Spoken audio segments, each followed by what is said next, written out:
All right, everybody, welcome to our final meeting as a class here. So today is May 22nd, the end of the spring semester, and we're gonna end today's session by going through the last few problems from the Math 3 released EOC. So we're going to go through.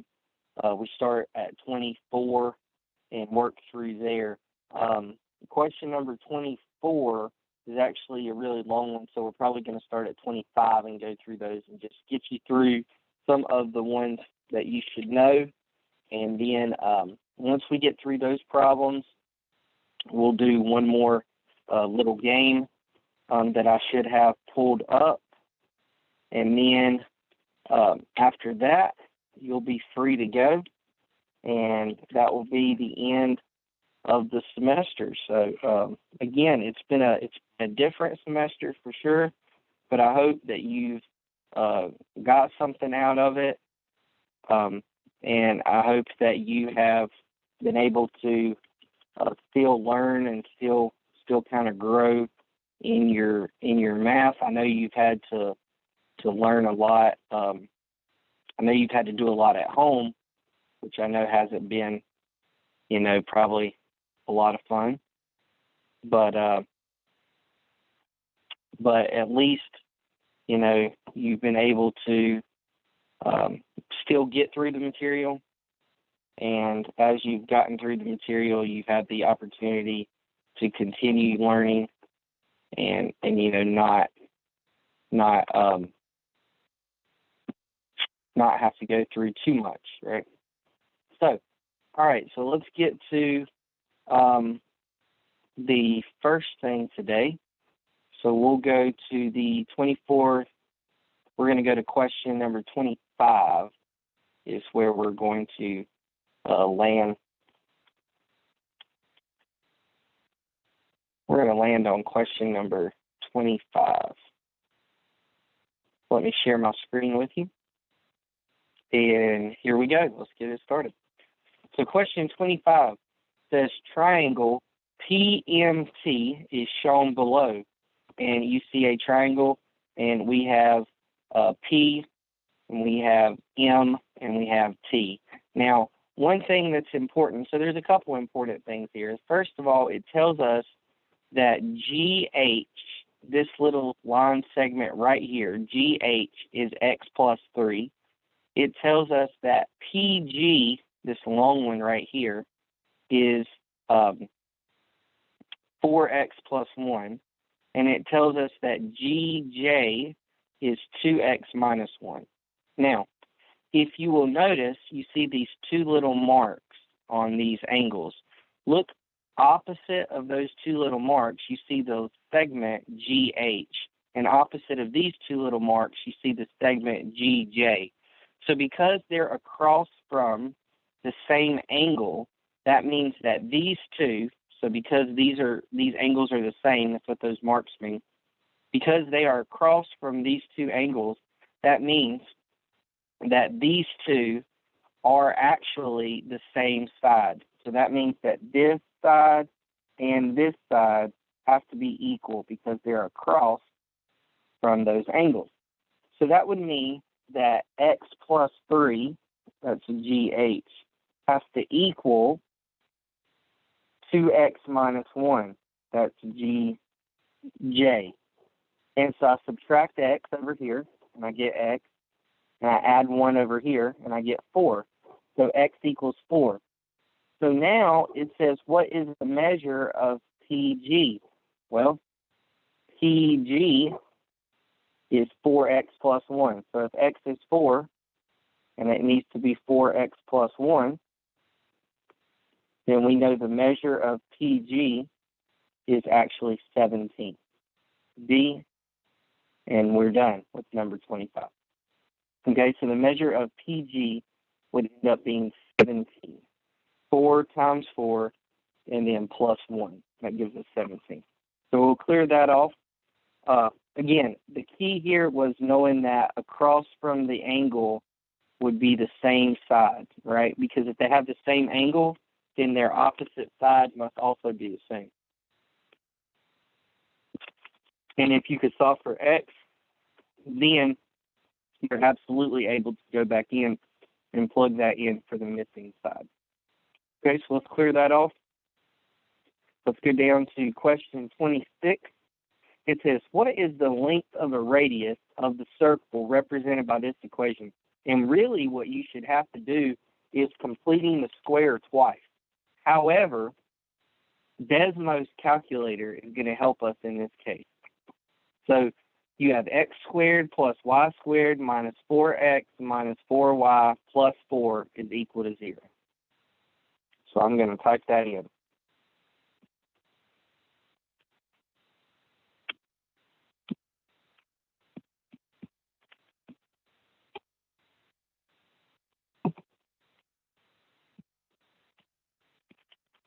All right, so I typed all that in. X squared plus y squared minus 4x minus 4y plus 4 is equal to 0. The center of this circle would be right here at 2, 2. So what is the radius of the circle? Somebody tell me. The center of the circle is right there at 2, 2, right in the middle. So what is the radius of that circle?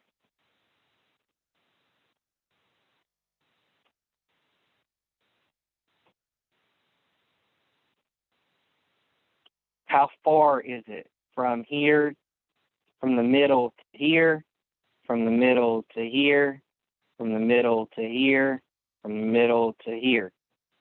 Remember, the radius is our distance. So how far is it? Right, from 2, 2, how far is it to here, to here, to here, to here? Yep. So we have a radius of 2. If you notice, we're at 2, 2. We go up 1, up 2, and we're at the circle. Over 1, over 2, we're there. Down 1, down 2, we're there. Left 1, left 2, we're there. So the radius is 2. So we can go back to our problem, and we can say the radius of the circle is 2 units. So again, all I would need to do is type this entire equation into Desmos, just like it is. It will draw the circle for me.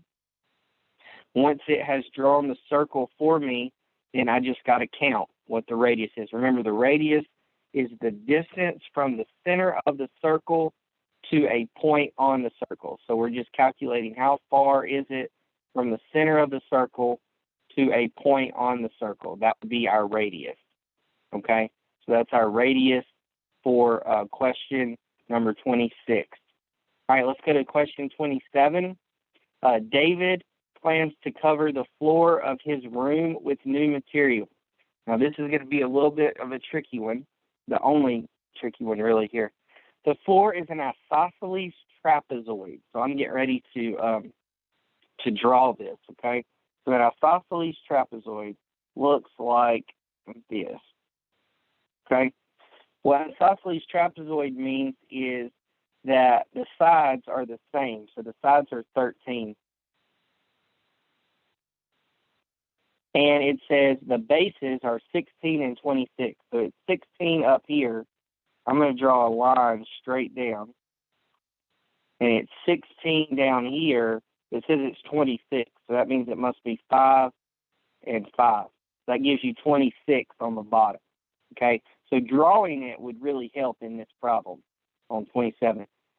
Now, to get the, it's going to give you you basically want to cover the floor of the room with new material. So it's going to give you what's called a area. The area is the important thing. And if you look at one of these questions that was already done that I'd worked out, the area formula is A plus B over 2 times the height. And they would give you that on the exam, okay? So we would say the area is, it's the base 1 plus base 2 divided by 2 times the height, okay?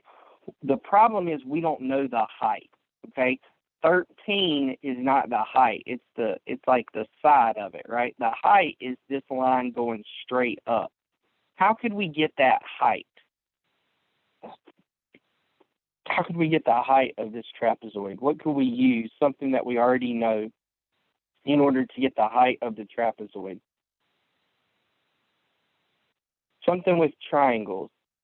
We have one side of the triangle is 5. We have this side of the triangle, and I'll make sure, is 13. What could we do to get this little side, this height of the triangle?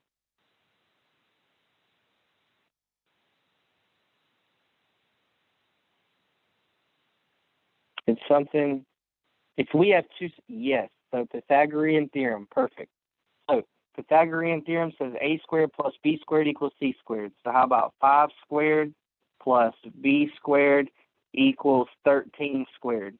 That means 25 plus b squared equals 169. We're going to subtract 25, so we get b squared equals 144, and we take the square root of that. So b equals 12. So now we found out that this height is 12, and we're ready to find the area of the circle. So let's do that. So the area is, I'm going to go down here and write it. Area is base 1, that was 16, plus base 2, that was 26, divided by 2 times the height, which is 12. All right, so let's see.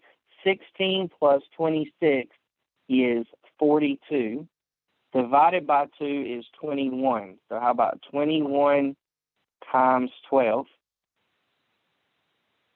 is going to give us what?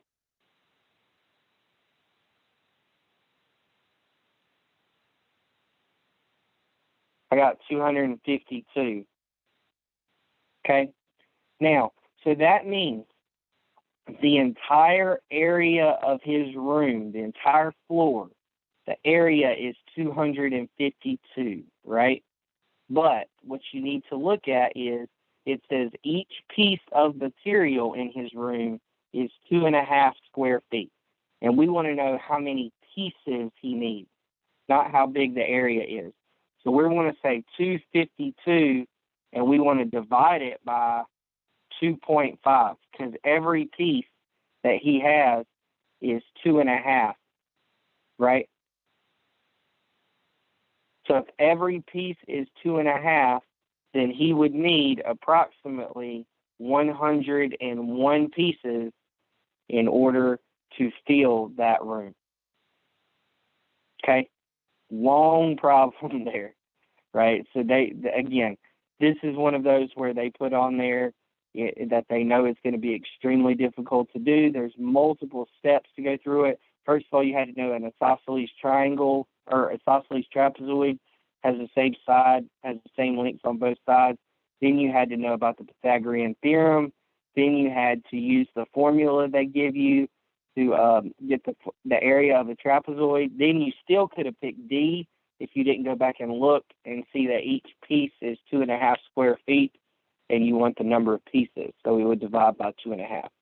So again, a lot of stuff there that is taking a lot of the knowledge that you have, but it's putting it into multiple sections. I think is what they made a little bit more difficult there. Okay, so don't worry about that one. If you thought that was hard, that was probably one of the hardest ones that they put on the exam and on the released part. Okay, so let's clear that off, and we're going to go to question 28.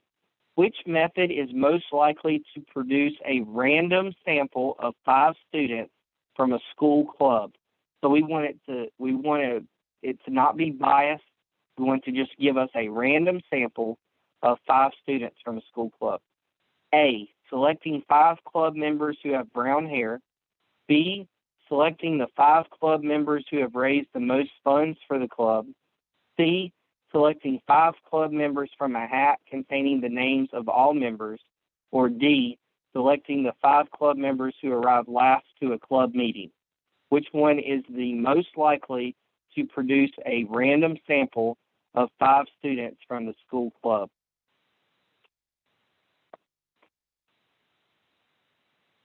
Yeah, absolutely. We want to take all the members that we have and give everyone an equal chance. So the key of a random sample is that everybody has an equal chance of being selected, right?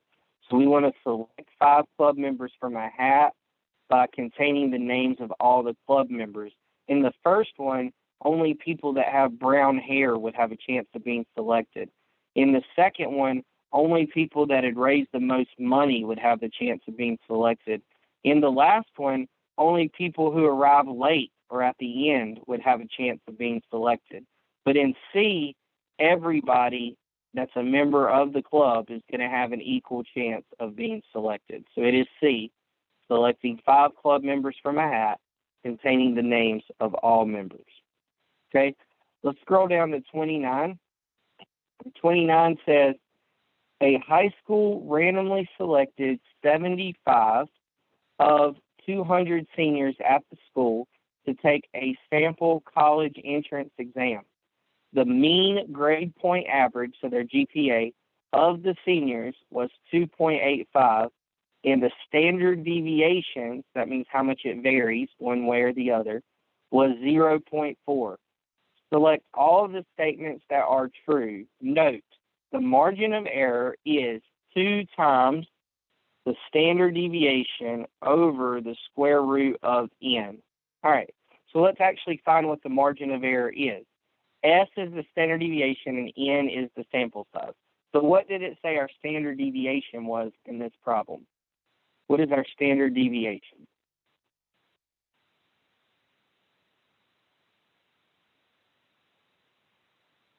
In this problem. It gives this to us in the problem.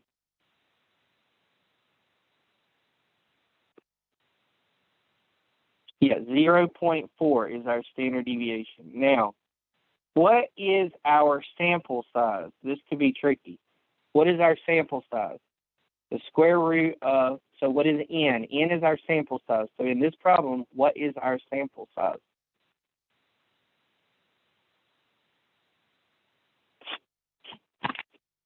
Go ahead and give it a shot. What do you think?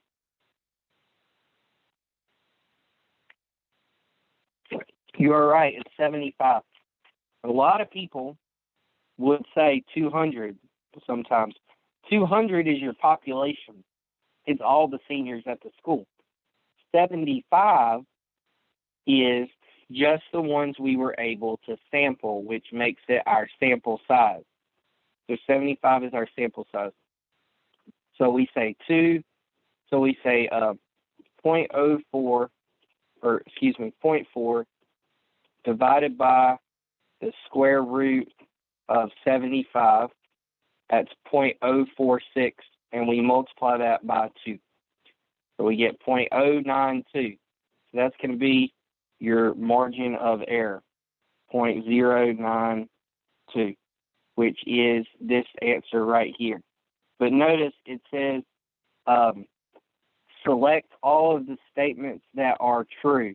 So we know this first statement is not true. The margin of error is not 0.057. If you would have put in 200 for n instead of 75, it would give you that 0.057. So you got to be careful that you knew the sample size was 75. Okay. Now, what do you know? So margin of error is how accurate you are. So the smaller the margin of error, the more accurate you are. So if we changed our sample size to 125, what would happen to our margin of error? So if we increased our sample from 75 people to 125 people, what would happen to our margin of error?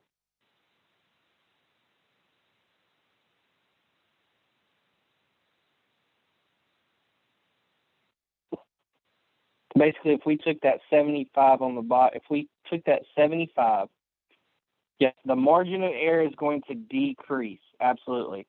So what's going to happen is, think about it, margin of error is how accurate you are. You want your margin of error to be small because that means you have a small margin of error. You have a small variability going each way.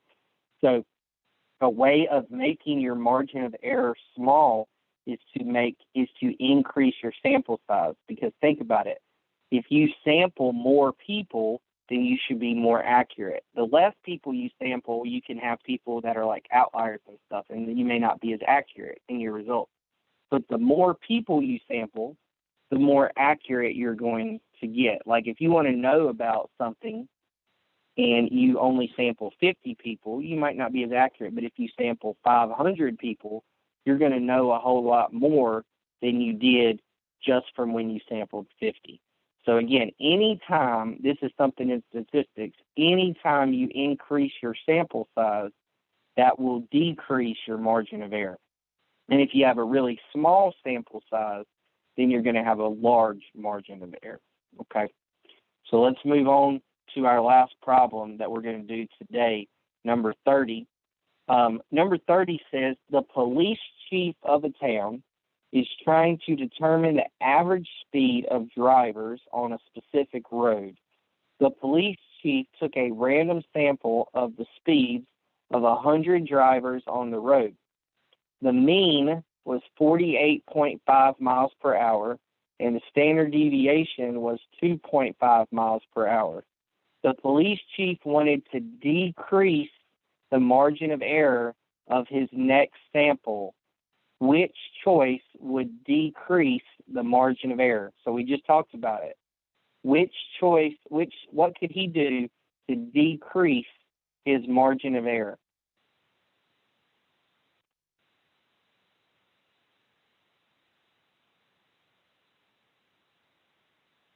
How can he make his margin of error smaller? Which one?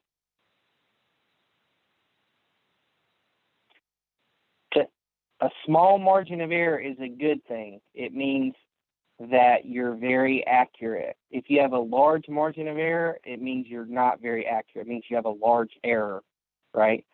So you want to have a small margin of error. So what would you need to do in order to get a small margin of error?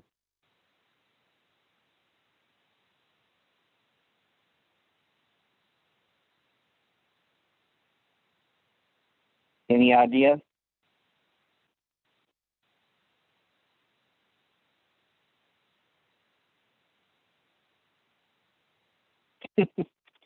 You are going to increase the sample size. That's all you got to do. So to get a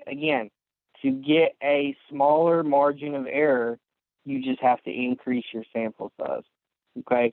So for instance, margin of error is 2 times s over the square root of n. If you say 2 times the s is 2.5, right?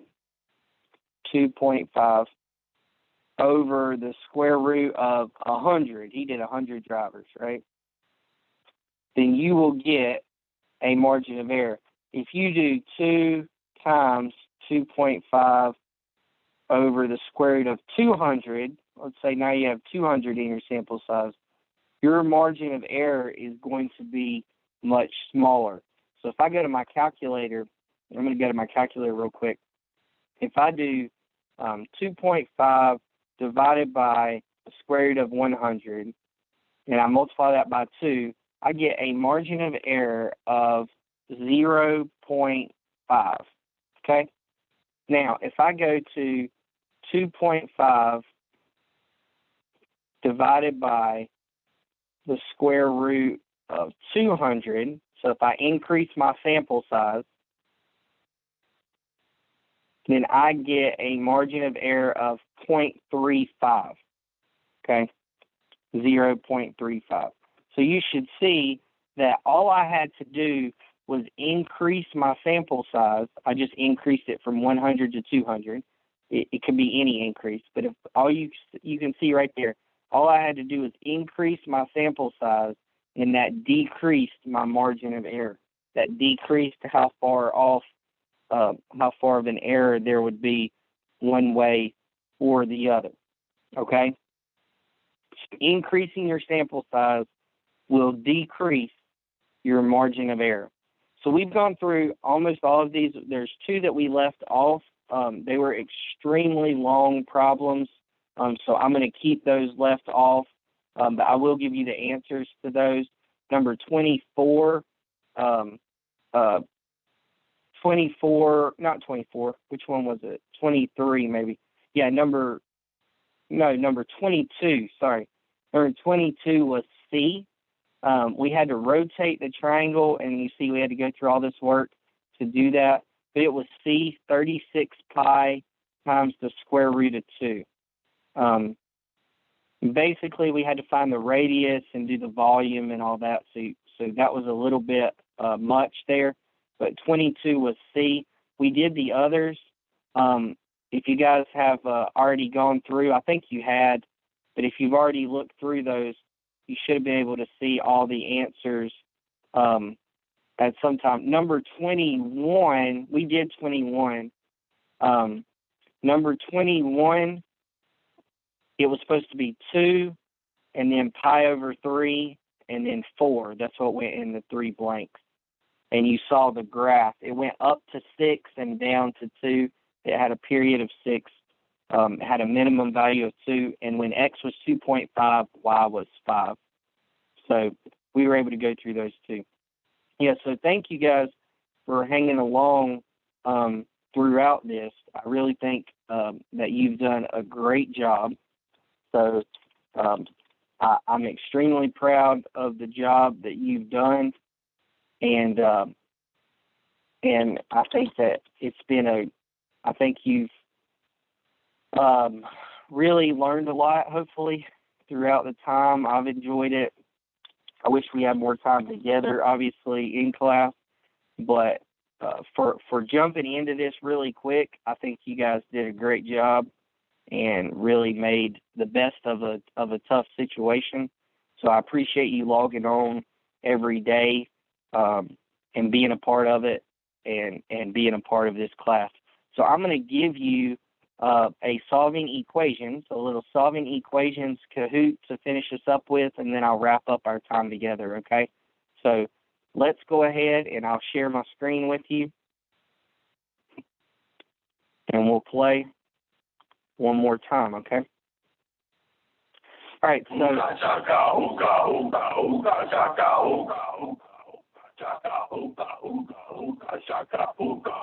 I can't stop this feeling deep inside of me. So Kahoot.it in the Kahoot app.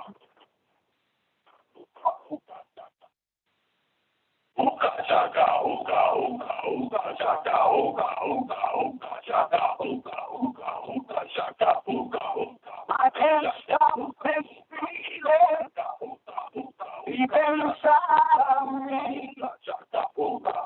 Girl, you just don't realize what you know. And you got about 1 more minute, and then we'll start. About 30 seconds, maybe.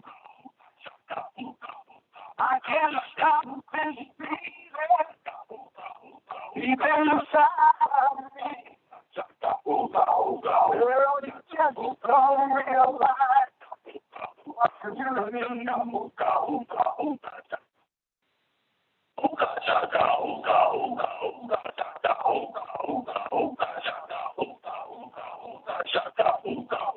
I can't stop this feeling deep inside of me. Girl, you just don't realize what you know.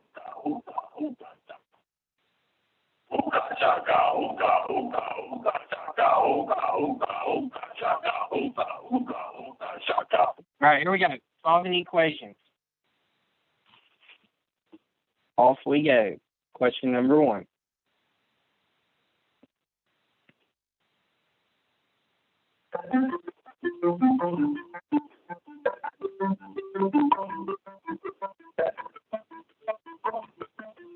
Solve the equation. So you got to finish it off.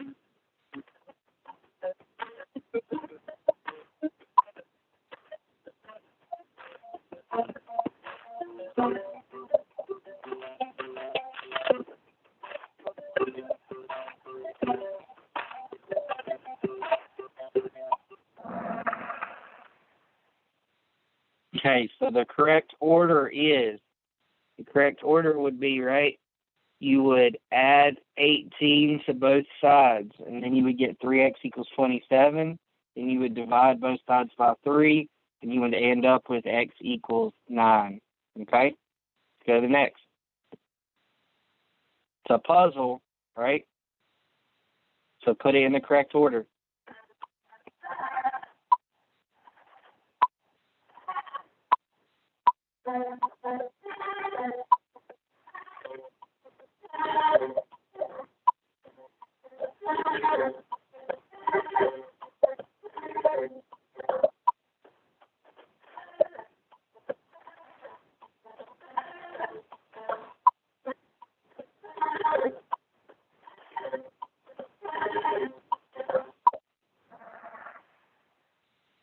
All right, so again, you want to multiply both sides by 4. That would give you x plus 3 equals -8. Then you would subtract 3 from both sides, and you would get x equals 11.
All right, so remember the correct order here.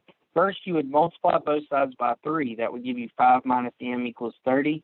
Then you would subtract 5 from both sides. So you would have -m equals 25. Therefore, when you divide by -1, m would equal -25. All right, let's go to number 4.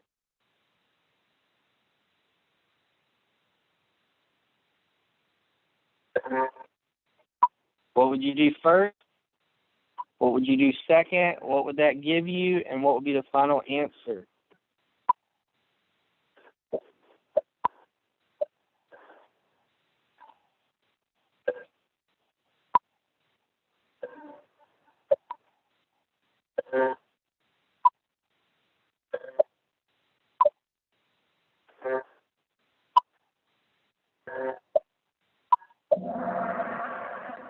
Yes, so you want to add 8 to both sides. That gives you h over 4 equals 3. Then you want to multiply both sides by 4. That would give you h equals 12. All right, number 5.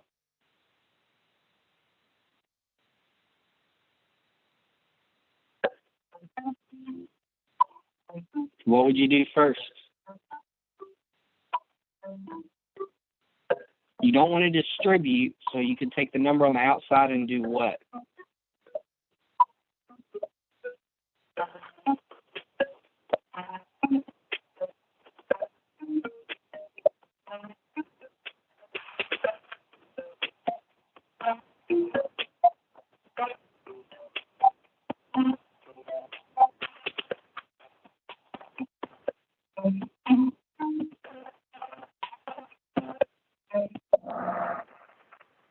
Awesome, everybody, that time. So we're going to divide both sides by 2. That will give us x minus 7 equals 11, which we then will add 7 to both sides and end up with x equals 18. Great job. All right, let's go to number 6.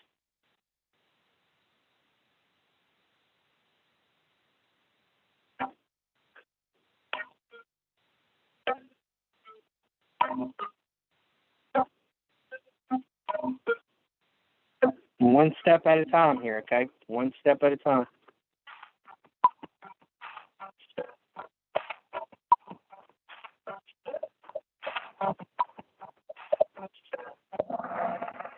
Awesome. Again, everybody add x to both sides. You get 4x plus 11 is equal to 31. Then you would subtract 11, so 4x equals 20. Then you would divide by 4, so x equals 5. Great. Number 7.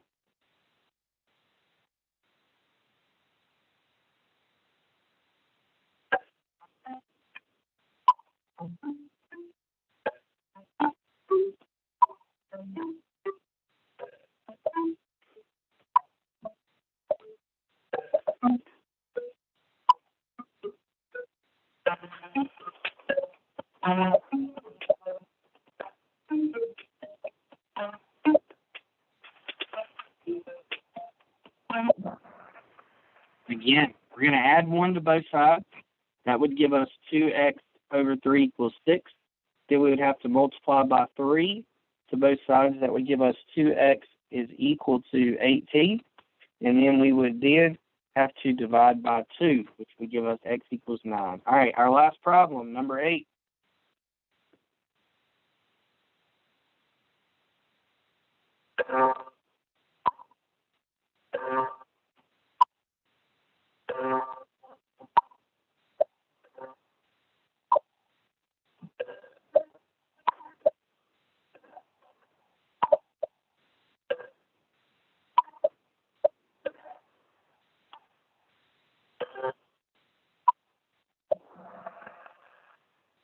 All right, so we want to multiply both sides by 7. That's going to give us 10 minus 2x equals 14. We would subtract 10. That's going to give us negative 2x equals 4. And then divide by negative 2. So x equals negative 2. All right, let's see who won. Third place with 7 out of 8. Aaliyah, good job. Second place, Caitlin, all 8. And in first place, Addison, good job. Beauty and Giselle were back there as runners-up. So great job, guys. Thank you for paying attention there and working through those solving equations. All right, so with that, we are finishing up the semester. So today was the last day. Thank you all for participating. Thank you for everything that you did this semester, and I hope it carries on. I hope to see you in AP Statistics next year. If not next year, hopefully before you graduate. And you should, if you have any other questions with math or anything, just let me know. I'll be available in my room hopefully next year and throughout. So y'all have a great summer. Enjoy yourselves. And we'll see you next year, hopefully in August. All right. Bye.